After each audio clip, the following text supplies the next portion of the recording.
La jeunesse, c'est la recherche du savoir, le partage des acquis, c'est l'engagement citoyen, mais c'est aussi cette force et cette énergie mobilisée dans le développement, que ce soit d'un quartier, d'un pays ou d'une région, en globalité dans le développement de sa localité.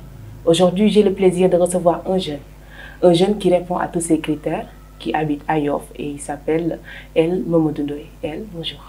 Bonjour Maggie, c'est toujours un plaisir de partager le plateau avec des personnes aussi. Je pense que la citation que tu viens de nous faire là, vous aussi vous répondez à ces critères-là et machallah, c'est toujours un plaisir encore une fois de partager un plateau avec vous. Plaisir partagé. Alors, elle est un jeune vraiment très engagé pour sa commune. Il est community manager et il a plusieurs casquettes sous sa tête, sur sa tête dois-je dire. Donc pour chacune des casquettes, mais pour le moment, ce qui m'intéresse le plus, c'est ce cursus. Comment en êtes-vous arrivé là? Voilà, bon, moi je peux te dire, si j'avais un qualificatif à donner à mon cursus, en un mot, je dirais que c'est atypique. Pourquoi je dis ça? Que déjà, ça commence au collège, j'ai eu un BFM avec la série S, entre autres, car je faisais PC mathématiques sur le BFM. Ensuite, quand est venu l'heure du bac, donc avant le bac même en première, je faisais la série L2. Ah oui. Au bac, oui, au bac, j'ai fait la série L'. Oui. C'est là que le changement a commencé. Ensuite, à l'université, j'ai eu une licence en droit économique et des affaires. Déjà, suivez bien. En master, j'ai eu un master en gestion des ressources humaines. Donc, il y a eu plusieurs bouleversements. Et actuellement, je travaille dans la communication. Donc, juste pour vous donner un peu d'idée par rapport à mon parcours. Mais le plus important, je pense que c'est l'auto-formation que j'ai faite. Madame ma formation autodidacte comme Ousmane Sembène. D'ailleurs, ñun ñi toog tey ci biir rek bi nga xamante ne nii moom lañ ko tuddee yaakaar naa du hasard. J'ai toujours aimé ça parce que bi ñuy nekk lycée la ñu doon xamal Ousmane Sembène parcours am et tout di ñu wax ne c'était un autodidacte. Boobu laa jàppee terme bi nag en sama vie nag je l'ai un peu fondé sur ça. ndaxte tey lan moo ma permettre ma mën a travailler actuellement dans la communication. Community manager bi mooy spécialité bi certes mais am na leneen lu bëri yoo xamante ne ni tey notamment ci élaboration plan de communication soit pour une personne wala pour une entreprise et tout. Si loolu dinañ ci ñëw parce que am loo ci jot a liggéey sax ci lu ma xam lu am solo vraiment dinañ ci ñëwaat mais digital marketer en quelque sorte parce que fii dañ naan community manager rek nga gis koo xamante ne day yor téléphone am yor connexion bu doy na man community manager là c'est quoi aujourd'hui un community manager? Voilà. wax nga lu am solo xam nga dëkk bi dafa bëri ñu am fit. waaw sama genre gi. waaw dañ bëri fit ñoom daal bu ñu déggee community manager jàpp nañ ne juste mooy koo xamante ne dafa yor page di def ay publication di tontu ay message alors que du loolu ndaxte community manager tey surtout bu dee entreprise nga représente yow tey on voit l'entreprise à travers les publications que tu dois faire donc avant tout yow tu dois t'imprégner de l'entreprise que tu représentes. da nga koy xam bu baax a baax xam yan valeur lay incarner entre autres mais aussi. Réseaux sociaux yi dañoo bari te réseau social bu nekk aussi ak spécificité yi nga xamante ne moom la am ndaxte tey doo nekk community manager que tu te permettes de faire les mêmes publications sur Facebook bi nga xamante ne moom c'est un réseau social assez global moom dafa ëmb lépp nga def la même chose sur Instagram bi nga xamante ne c'est un réseau imagé foofu image moo fay daw. nga bëgg a def man mi nekkul community manager loolu laay def maa ngi siy jàng kon continuer. Voilà léegi nga bëgg a defaat aussi la même chose sur Twitter bi nga xamante ne nombre de caractères bi c'est limité. xam nga loolu c'est carrément impossible. Donc te il faut que aussi li ngay def c'est vrai que du nekk la même chose tu n'as pas le droit nga synchroniser say comptes yëpp. mais aussi tu n'as pas le droit de faire une communication boo xamante ne toppul benn logique bi mën nga def une publication similaire mais pas boo xamante ne nii copier-coller lay nekk. sur chaque réseau mais da nga koy adapté en fonction de cible bi nga xamante ne moo fa nekk tey ndaxte li yow sañoo li ngay dugal Facebook dugal ko directement LinkedIn wala feneen ak feneen ndaxte cible yi bokkul donc cible bu nekk aussi ak li nga xamante ne ni moom nga koy wan pour jaay sa produit. effectivement réseau bu nekk tamit ak tranche d'âge bi nga xamante ni moom moo fa gën a bëri. parce que boo xoolee fu mel ni LinkedIn. je pense que c'est plus un réseau. pour les très professionnels. professionnel. voilà alors que Facebook ñun ruubekat professionnel. immature ñoo fa ëpp tànk ñun immature ñoo fa ëpp tànk. donc cette différence là je pense que c'est bien que nga souligner ko. aujourd'hui est-ce que tu trouves que les jeunes yow mi nekk ci monde digital. est-ce que tu trouves que ñun ñu ngi utiliser bu baax les réseaux. parce que gis naa ne yeneen dëkk yi toll na foo xamante ni nit ñi ñu ngi ci liggéey di ci gagner xaalis te duñ génn seen kër. ñun est-ce que kon ñu ngi koy utiliser ni ñuy jëndee connexion est-ce que amal nañu njëriñ. bon du ma ne amaluñu njëriñ totalement du ma ne amal nañu njëriñ mais en tout cas on fait une mauvaise utilisation de nos téléphones portables de nos ordinateurs wala de tout ce qui est digital sax mën nañu wax ndaxte tey da ngay gis koo xamante ne nii paasam bu jeexee àddunaam tukki te bu amee paas la la si doyee.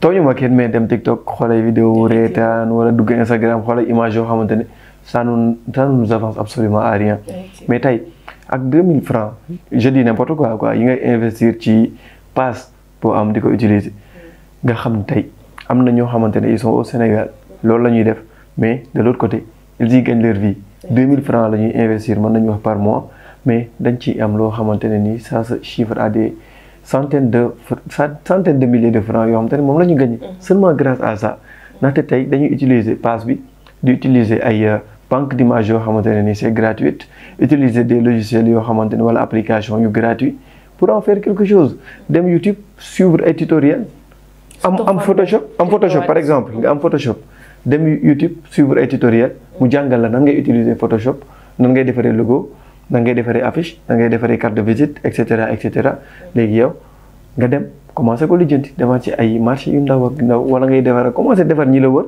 ba ñëpp gis na yow kat mën nga li ngay def la nga commencé démarché nit ñi démarché leen du waxtaan ak ñoom wala nga leen di envoyé sax ay mail wala nga leen di envoyé message wan leen li nga xamante ne say références yi nga jot a réaliser et tout commencé liggéey ak ñoom c'est relativement simple mais il faut que tey nit ñi ñu conscient que ne pouvoir lañ am entre les mains parce que monde bi Covid war nañu ne ku nekk mën a toog sa kër di gagner de l'argent te ñun si dynamique boobu noonu la ñoo war a inscrire boo toogee nga xalaat rek du community manager kese moo fi nekk du aussi infographe wala graphiste du vidéaste kese moo fi nekk am na yu bëree bëri am na métier boo xam te ne dafa raar ci Sénégal mais am na ñoom te ne nii dañuy bindal nit ñi comme ku am annonce publicitaire wala genre dañuy toog fi ñu toog nga commandé leen ne da nga am annonce pour tel produit jox leen caractéristique rédacteur merci ñu bind la li nga soxlaa yépp ñu envoyé la ko nga fay leen en fonction de nombre de mots bi nga leen laaj. muy loo xamante ne ni man moom personnellement bi ma ko découvrir taxu ko yàgg noonu mais j'ai trouvé ça passionnant ndaxte tey nit ki commandé la un texte comme ni ngay commandé lekk wala leneen moom mu commandé la un texte nga bindal ko ba mu nice nga envoyé ko mu fay la en fonction de nombre de mots yi nga xamante ne mën nga produire. c'est vrai que am na ñoo xam ne ils ont le talent. de l'écriture ça leur vient facilement donc mën nañu exploiter piste boobu noonu. pour jëm ci liggéey ak ay entreprises et pourquoi pas avec des personnes individuelles. c'est bien possible donc et tout ça grâce à l'internet. et tey est-ce que tu trouves qu'il y a assez de structures de formation au-delà de l'auto-formation qui est sur le net. assez de structures pour préparer cette jeunesse-là au métier du futur parce que am na benn jamono am na métier yoo xamante ne amuñu woon tey am nañ. donc plus ñuy dem dina am métier yu bees yoo xamante ne dinañ am sur le net des opportunités à exploiter. notamment pour l'État bi nga xamante ne il lutte contre le chômage par la formation. et tey kon ñoom war nañoo taxawal loo xamante ne mooy permettre jeunes yi. ñu mën a liggéey ci loo xamante ne du dépendre si ñoom du dépendre ci keneen. donc loolu outil la. est-ce que am na fi assez de structures de formation yoo xamante ne c'est juste pour les métiers du bon am na des structures de formation parce que j'en connais pas mal te on a à travailler avec quelques-unes mais problème bi souvent mooy coût bi. effectivement ñooñu tey buñ la facturer moom yaakaar naa daf lay décourager da nga naan non mieux vaut bëgg naa mais mieux vaut que ma xooli leneen mais tey municipalité yi buñ ñu organiser woon de telle sorte que structures yu mel noonu ñu mën a ñëw ci seen ay dëkk. def ay formation parce que yenn yi soxlawul ay du gudd sax. yenn métiers yi moom courte durée lay nekk. 45 jours mën nga ci former nit nga certifié ko ba moom mu commencé liggéeyal boppam. municipalité yëpp au niveau du Sénégal tey bu ñëwee woon ci loolu subventionné sax mën nañu wax bon kii di ñëw di inscrire bu mu ko def gratuitement ndax tey ñun bon suñu mentalité lu ñu lay defal gratuitement da ngay jàpp ne baaxul. donc nag bu joxee un montant je dis n'importe quoi un montant symbolique de 15 000 wala de 20 000 francs li ci des municipalité bi subventionné ko kooku mën a def suivre une formation normale à la fin moo am certificat am ba mën a dem liggéeyal boppam vraiment doon nañu nekk li nga xamante ni moo ñu gënal te dinañu arranger ñun jeunesse bi tey muy Yoff muy feneen ak feneen y a beaucoup de personnes yoo xamante ne ñu ngi taxawaalu xamuñu du ma ne amuñu luñ def mais dama naan xamuñu luñ def mais ñooñu tey bu leen dimbali nga wax leen nga won leen yoon bi juste kan tracer leen benn sillon boo xamante ne nii si la ñuy jaar dina permettre tey déjà mën nañu wax ne économie bi sax économie wala niveau de vie sociale bi mën na yéeg ndax kooku bu demee bay liggéeyal boppam di am dina aider sa famille te vraiment mën na jàppale dëgg bi sax te maire yi aussi loolu mën nañ ko yokk seen bilan. effectivement former 1000 jeunes périodiquement vraiment warul mën a yàq dara. parce que communication éducation je veux dire si 9 compétences yi nga xam ne dañ koo transféré mairie yi ci la bokk. donc ñoom tamit bépp stratégie bu ñu war a mën a teg boo xamante ne comme Cheikh Anta Diop li mu doon wax armez-vous de science jusqu'aux dents. lépp loo xam ne dina permettre jeunes yi ñu am jumtukaay boo xamante ne da leen di jëmale kanam ci seen biir ñoom war nañ ko mën a taxawal mu nekk xalaat bu rafet. mais juste sànq dama doon waxtaan ci say casquette. mu mel ne dégg naa la nga def lu ñu tuddee écoute. écoute. c'est quoi pour qui et pourquoi. xam nga dans une conversation li ci ëpp solo du wax ji mais déggu bi moom ci ëpp solo. kanaa nit boo demee ba toog ak moom avant ngay wax amal élégance nga déglu ko bu baax moom. te déglu dafa am dégg am. am na ñoo xamante ne nii ils écoutent mais ils n'entendent pas écoute bi nag ñun liñ ci jublu mooy que ñu wax nit ñu écouter ñu ba pare entendre li nga xamante ne moom lañ bëgg parce que dañ bëgg un peu éveiller nit ñi conscience yi entre autres parce que tey buñ jëlee yenn expression yi déjà premier numéro bi les résolutions du nouvel an lañ ko tuddoon di wax nit ñi que ne at mi jeex na beneen at mu ngi ñëw que ñu abandonner tout ce qui est négatif dans la mesure du possible bien sûr ñu embrasser tout ce qui est positif déjà man mii toog par exemple ne kat dégguma anglais te anglais c'est incontournable ci milieu communication donc année 2022 bi foog ma dem defi ay cours anglais année 2022 bi foog ma yokk sama niveau en anglais loolu ma boole ko samay résolution te ma def lépp nag lépp pour ma mën a atteindre résolution boobu noonu nga wax aussi ci lu mel ni endurance tey wax nit ñi que ne ak lu mënti xew ak lu mënti am nañu endurant buñ gaaw a découragé ci dara c'est que yàlla sax dafa koy wàcc alxuraan moom way mun kat di la àndal donc da ngay muñ ak lu mënti épreuve yi lu mu metti yëpp da nga koy muñ te nga jéem a avancer ak moom entre autres li ñu bëgg daal mooy gën a motiver gën a galvaniser surtout jeunesse bi ñëpp ñu ngi koy seetaan na retour yi ñu am yemul ci jeunesse bi kese mais jeunesse bi lañ gën a viser il faut que nouveau type de Sénégalais bi nga xamante ne nii doon nañ ko woote mu nekk fi maanaam tey ñun waruñu war yor benn posture attentiste bi il faut que ñun ñu nekk des activistes quand je dis activiste waxuma comme nit ñi niñ koy déggee que voilà kuy sànni xeer la tout le temps la non mais il faut que ñun qu'on soit dans l'acte maanaam mën nañ nekk ay entrepreneur pour suñu bopp mais aussi qu'on soit des entrepreneurs sociaux surtout et entrepreneurs sociaux yoo xamante ne ni tey dinañ mën a dox ci lu jëmale dëkk yi nga xamante ne nii moom lañ nekk ay acteurs communautaires daal cet ba cet généralement soo waxee entrepreneuriat social nit ñi dañuy dégg wàllu su ma amul lii moo mën a def su ma amul lii moo mën a def toujours on est dans l'aspect pécuniaire l'aspect financier mais tey lan ngay wax jeunes yooyu nga xamante ni ils ne s'engagent pas parce que dañ naan bëgg nañu def lii de mais xaalis moom moo tax pour ñu def ko xam nga tey déjà boo ko orienté si benn côté am na ñoo xamante ne dañ naan lan kat man bëgg naa jàppale lii nii communauté bi ñu commencé foofu déjà bëgg naa jàppale lii communauté bi wala la mais malheureusement awma ku ma si fekk si par exemple nga ne yow bëgg nga former 1000 jeunes pour ñu jàng wala bëgg nga former 1000 jeunes pour ñu am benn certificat bi mais amagoo moyen bi mais mën nga former ñaari nit former ñaari nit nga xamal ñëpp que ne yow kat former nga ñaari nit mais que ne ñeneen ñi buñ ñëwee di nga mën a former 1000 jeunes mais loolu la balaa nga naan naam ne fa comme olof ni mu koy waxee rek boo il suffit que nga commencer ñun bi ñuy bon je sais pas ndax si je vais trouver dans Besogne mais fii bi ñuy commencer suñu activité par exemple ñun amuñu woon ay moyens amuñu woon dara mais dañuy commencer ñëpp xam ne commencé nañ nit ñi commencé ñëw. ngeen def nànk-nànk parce que ku lay jàppale tamit na la fekk ci yoon bi. loolu lu am solo la. kon je rappelle écoute ay vidéo la. de développement personnel yoo xamante ne moom mii da koy def. sur le net di ci ñaax ndaw ñi. ak ñëpp pour que ñu jël ay décisions dans leur vie. des décisions yoo xamante ne mën na leen a aider pour que ñu jëm ci kanam dégg naa tamit nga naan. nañu def nànk bu teg sa bopp lu métti. mais da ngay def nànk jël ay décisions bu pare nga sàmmonte ak. yooyu noonu décision yooyu noonu nga jël. loolu c'est très important de même que bu fekkee yow da nga bëgg entreprendre carrément loo xamante ne ay fonds nga ci bëgg keroog nga ci bëgg quoi nga indépendant am ci sa xaalis et tout même bu dee loolu ñun amoon nañ benn entreprise am nañ sax laay wax pour tudd Free Store bon waxuma ko pour publicité nag ah damay wax juste pour nit ñi xam bi ñu koy démarrer on avait absolument rien dara Free Store ñëpp xamee ko noonu bi ñu koy démarrer amuñu dara. mais on a trouvé un moyen ñu ne lan ñu ne comme dañuy commencer par un fournisseur boo xamante ne nii relation de confiance dina dox déjà. dañuy jox ñu dem jaay ñoo jox ko li mu am garder li nga xamante ne mooy suñu bénéfice. noonu lañ ko commencé ba ñu am benn fonds boo xamante ne nii tey soxlaatuñu système boobu léegi ñun ñooy jënd ñëw jaay. ndànk donc dama lay fekk si ci loolu. parce que ci laa jëm si woon muy volet entrepreneuriat bi. tey jii entreprendre au Sénégal. naka nga gisee loolu entreprendre au Sénégal c'est dur ah. entreprendre au Sénégal moom waaw métti na trop parce que déjà booy commencer tu as l'impression que ne toujours contre toi. ndaxte tey erreur bu ñu bëri di commettre mooy toog di xaar financement yoo xamante ne da ngay déposer dama koy tudd DER. da ngay déposer ah ñun on a déposé à 2 reprises préparé suñu business plan et tout a été vérifié lépp normal. partie financière bi ak partie rédactionnelle bi tout était impec. stratégie de communication bi yëpp ñoo ko bind. dugal ko mais à 2 reprises amuñu benn feedback. j'en connais énormément. voilà donc on sait pas nag c'est quoi le souci de l'autre côté nga gis yenn projet yoo xamante ne nii ñoom ñu ne non DER financé na temps ak temps bon bu ñu mënee édifier ñoom peut-être si seen ay critères ndax ñu mën a xam parce que ñun vraiment waxuñu ne.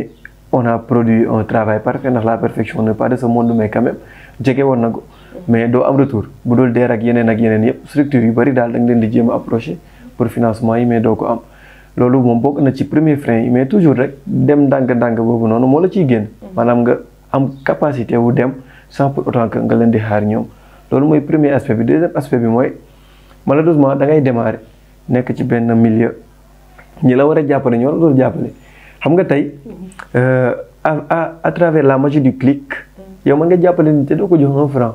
effectivement la nouvelle amitié comme je l'appelle. c'est d'aimer et de partager. merci beaucoup yow nga aimer nga abonné aimer partager pour ñeneen ñi def de même wàññiwul la dara. effectivement te mën na jàppale ki nga xamante ne nii moom ngay def. ndaxte ñun dañ koy seetlu à chaque fois bu ñu bëggee lancer benn affaire. bu ñu fii ciblé ay nit leneen pour ñu partager ñi koy def du bari. mais rares personnes yi koy def da ngay gis ne ñoom ñooy générer ay retours yu am solo. ñu bëri ñu lay contacter dañ naan statut diw kat laa gisee li nga dugal wala tey ci miiru diw laa ko gisee. te je pense que loolu il faut que déjà ñu cultiver ko ku nekk am na looy def wala am na loo bëgg def. te bés boo demee ba commencer ko aussi di nga soxlaa ko la si jàppale. donc loolu daal bokk na ci frein yi nga xamante ne moo tere jeune entrepreneur wala micro entrepreneur yi nga xamante ne ni moo am pour ñu mën a liggéey comme il faut. donc yow su ma la déggee parfois da ngay gis ñu naan ay diw 0 franc la commencé. à chaque fois qu'on te donne des exemples comme ay Jack Ma dañ naan waaw 0 franc lañ démarré ko est-ce que tu fais partie de ceux qui croient en ça. parce que dem na ba jeunesse dañ naan bu ñu kenn waxati 0 franc parce que amul. bon moi je fais partie de ceux qui croient en ça franchement.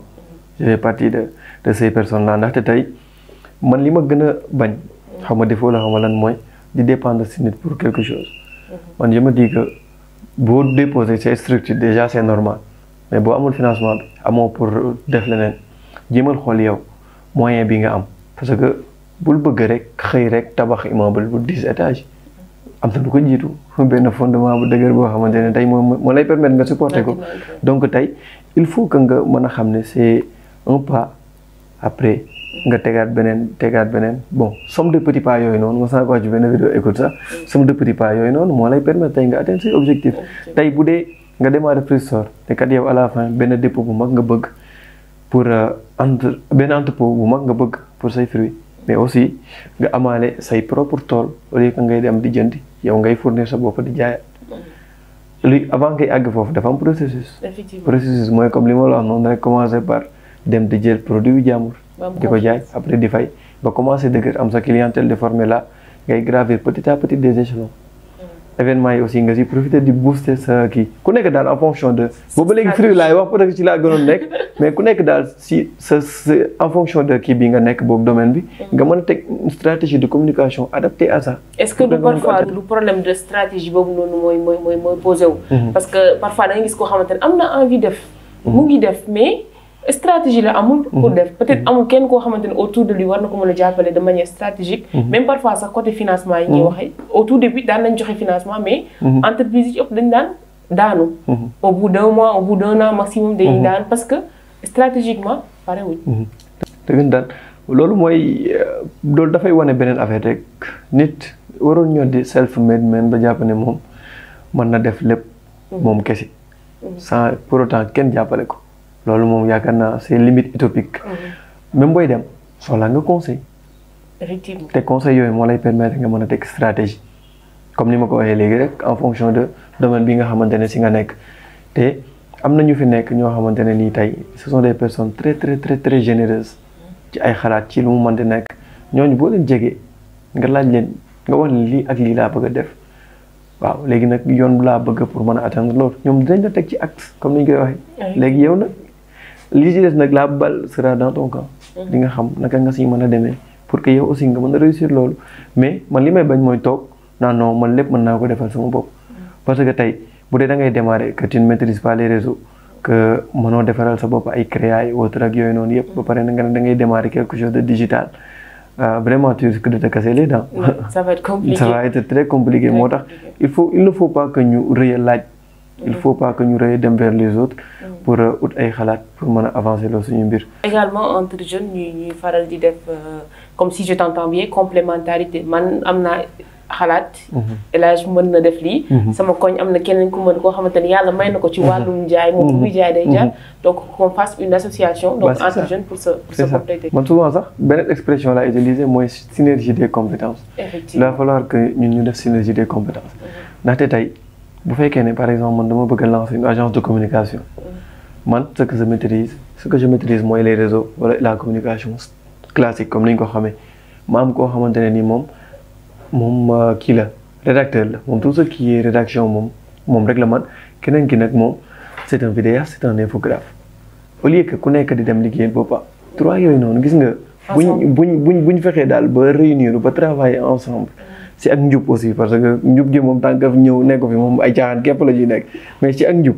ñooñu noonu ils pourront déplacer des montagnes comme on dit marché du rëy seen i bët lu ñu gis dinañ ko mën a jëli ndaxte seen chance mooy lan soxla ñu sous-traité dara ndax lépp lu ñu soxla dans le domaine du digital wala dans le domaine de la communication mais am nañ ko te dañ koy mën a def de ce fait ku toog ak ñoom di waxtaan pour nga dem convaincre client day yomb boo toogee ak moom di waxtaan ngay wax muy tontu muy wax ngay tontu dina xam ne kii kat il maîtrise ce qu'il fait caaxaanul te loolu c'est quelque chose il faut que ñun ñu gëm suñu bopp ku nekk il faut que nga découvrir yow lan la ku nekk am na lu la yàlla may. kon découvrir lan la yàlla may man yàlla may wax la ma may naa jéem a wax ba tekki ku nekk lii la yàlla may nga kii bind mu bind ba tekki kii leneen ak leneen mais daal lii bon mooy nga toog lasar yaa ci ne yasar yaafus man awma liggéey defuma dara maa ngi nii état bi jàppale ma mais non état bi jàppale wala d'accord ndax jàppale nga sa bopp c'est ça la première question à se poser. effectivement il faut pas toujours se demander lan la nit mën a def pour yow mais aussi demande-toi. au lieu de demander sax déjà balaa ngay laaj lan laa mën def pour ñeneen mais demande-toi qu'est-ce que je peux faire pour moi-même parce que ku ci nekk bu jógee ci boppam rek société bi dina gën a waaw mu nga bala dogguma la mais mooy notion apport ak ajout yow nga ñëw ci mbir par exemple nga intégrer benn structure ndax yow ajout rek nga bëgg a nekk maanaam da nga bëgg ñëw toog nii rek ñu la jox dossier nga defar delloo chaque mois ñu fay la nga ñibbi wala da nga bëgg a nekk apport maanaam nga évaluer xool lii moo fi nekk nga xalaat na lii kat bu ñu ko defoon mooy gën nga ñëw def ay proposition pour que entreprise boobu noonu mën a avancer defuñu ñi jiite entreprise boobu noonu defuñu génn nañ un peu domaine entrepreneuriat bi bon dugg ci professionnel mais juste à titre d'exemple ñooñu defuñu dinañ xam ne kii kat caaxaanul te mën nañu jëmale kanam mais moo gën koo xamante ni dafa ñëw rek toog ni comme man intégré naa bàyyil ma toog soxlawu ma avance soxlawu ma dara naay mën a encaisser le strict minimum compter ci salaire bu dérisoire wala bu misérable boobu tout le restant de ta vie Bon, c'est une digression qui en vaut la peine parce que on constate ça dans le domaine des entreprises. Ils font 15 ans dans une entreprise, toujours ci même poste. À la limite, c'est pas bien pour ton esprit. Parce que nit ku nek war na jangat lu bess war na évoluer, donc c'est un travail personnel. Donc peut-être ci walum entrepreneuriat dañuy dugg tout ci entrepreneuriat social. Mu nek lo xamantene dang koy faral di def. Donc pour aider ces communes toujours dans le domaine de l'éducation, je peux dire. Tay mu waral nga nek chargé de communication bibliothèque bi ñu tok mu nek bibliothèque Ousmane Sembène, créée depuis les années 90 si je me trompe pas. Donc tay en tant que jeune nga jël relève. Qu'est-ce que ça te fait? En fait, c'est avec déjà un énorme plaisir, mais une immense fierté. Ndaxte dundu yàlla dimbali la nga juddoo ci gox nga màggee fa yaroo fa di foofu lépp ba sa ndaw tawlu sa digg doole comme ni ñu koy waxee te amaloo njariñ gox boobu vraiment war nga xoolaat sa bopp. Mais njariñ bi aussi comme ni ñu ko doon waxee sànq dafay dépendre ci yow li nga mën a apporter. Man éducation mooy sama passion. Éducation ci laay dox mooy sama point faible. ku may bëgg am sax ci éducation nga may amee. Donc man je vois mieux que ni ma engagé wu sur la cause de l'éducation. Nekk fa à l'aise totalement mooy gën que man may engagé wu si leneen loolu moo tax depuis 2014 laa commencé engagement boobu noonu. Éducation aussi c'est primordial. Donc depuis 2014 nga engagé wu dans ce volet. tey gis nañ ngay def ay concours comme des concours d'éloquence, d'art oratoire, des concours de génie en herbe. Donc mu nekk loo xamante ne bu njëkk ba daan na am lu dans le territoire national. muy jeu gëstu yeeg yooyu léegi mu dem ba mel ni dafa dee amatu ngeen déclaré ko dans la zone de Yoff, Ouakam et Ngor.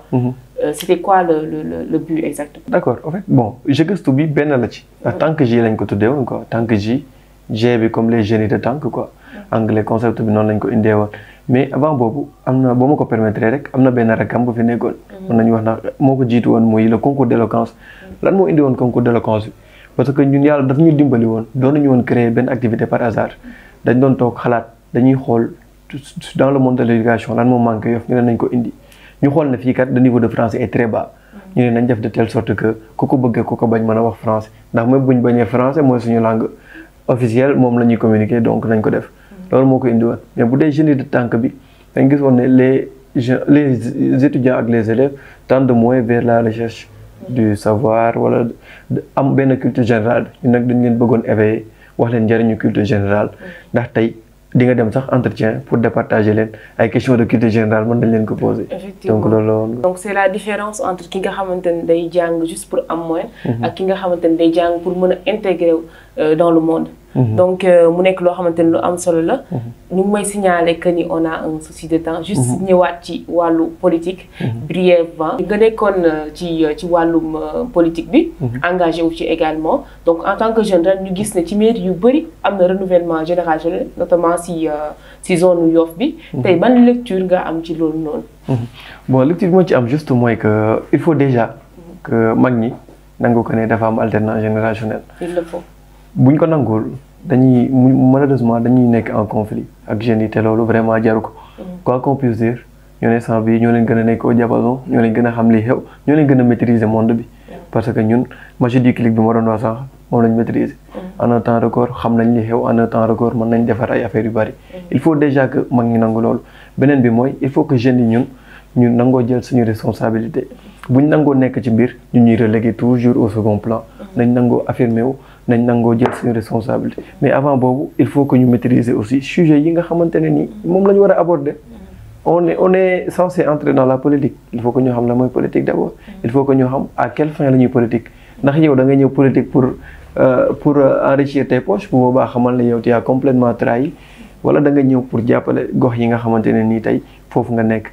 pour nga indi daal quelque chose apporter ko pour dëkk bi mën a avancer mais buñ nangoo nekk ñoo xamante ne dañ leen dajale jox leen ay t-shirt bu meeting amee wala inauguration ñu ñëw taxaw tàccu yaa fi nekk ak yooyu noonu après ñu jox la xaalis jox la sandwich nga ñibbi buñ ko nangoo nekk ne soyons pas des moutons de Panurge am nañ les compétences il faut que ñu affirmer wu il faut que ñu nangoo nekk au second plan moo tax Yoff tey gisoo li fi nekk maire bi fi nekk il est très jeune.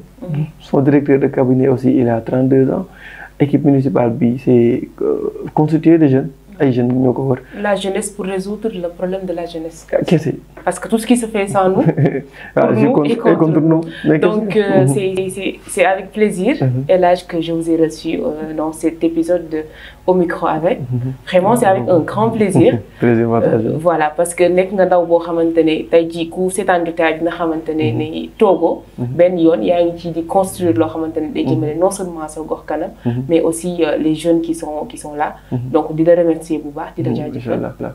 Merci beaucoup à vous yaakaar naa tey opportunité ngeen ma may encore une fois ma wax ndaxte du ma taay ci wax donc ku ma mooy opportunité ma wax lu ma xalaat ne mën na jëmale dëkk bi kanam dama koy def te c'était un plaisir aussi di participer ci émission bi nekk ci ak yow mi aussi ak ñi nga xamante ne ñoom nga àndal ci liggéey bi yëpp. Effectivement. Allez, merci beaucoup internaute Badola TV. Donc di leen di jox dig daje beneen yoon ak keneen pour beneen épisode Au micro avec. Merci, au revoir.